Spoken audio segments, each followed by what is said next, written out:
બનાસકાંઠાના થરાદ ડીસા હાઈવે ઉપર એક હત્યાની ઘટના પ્રકાશમાં આવી છે। ડીસા થરાદ હાઈવે પર આધેડની હત્યા કરાતા ચકચાર મચી જવા પામી હતી। જીપ ડાળું લઈને જતા આધેડની આગથાળા પાસે હત્યા કરવામાં આવી છે। સેસણ ગામના મિસ્ત્રી ખાન ઝુમેર ખાનની હત્યા કરાઈ હોવાનું હાલ સામે આવ્યું છે। જૂની અદાવતમાં આરોપી આખેરાજ સિંહે આ હત્યા કરી હતી। હાલ પોલીસે ઘટના સ્થળે પહોંચી આગળની વધુ તપાસ હાથ ધરી છે।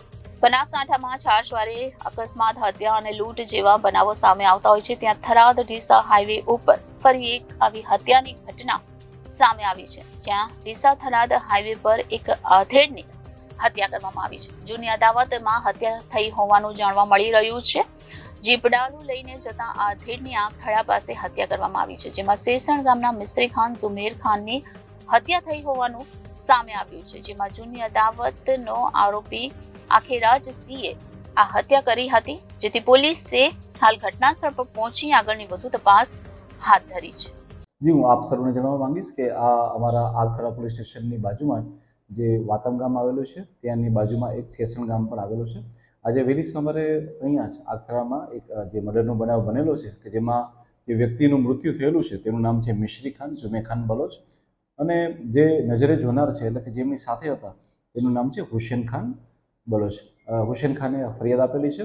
ફરિયાદમાં દેખાડવા મુજબ આમાં કુલ 5 જેટલા આરોપીઓ છે કે જેમાં મુખ્ય આરોપી છે તેનું નામ છે અખેરાજ પરબતસિંહ વાઘેલા તથા અન્ય બીજા 4 જેટલા બીજા આરોપીઓ છે।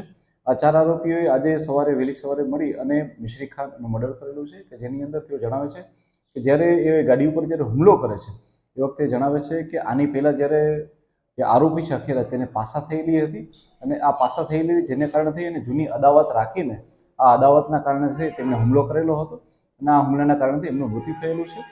પોલીસ તરીકે અમે લોકોએ અલગ અલગ 6 જેટલી ટીમો બનાવેલી છે, અને તમામ ટીમો જે છે એ કામે લગાવેલી છે, અને તમામ જગ્યાએ અમે હાલમાં ચેક કરી રહ્યા છીએ, જેમાં પોલીસને ઘણા અંશે સફળતા આપી મળેલી છે। અને હું આપને વિશ્વાસ જણાવવા માંગીશ કે તમામ આરોપીને વહેલાસર જ પકડી લેવામાં આવશે।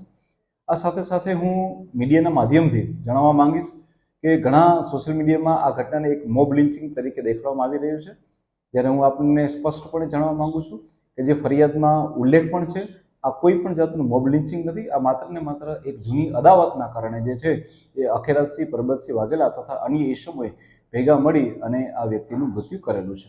Reporter Thanaji Rajput, Janadesh news, Banaskantha.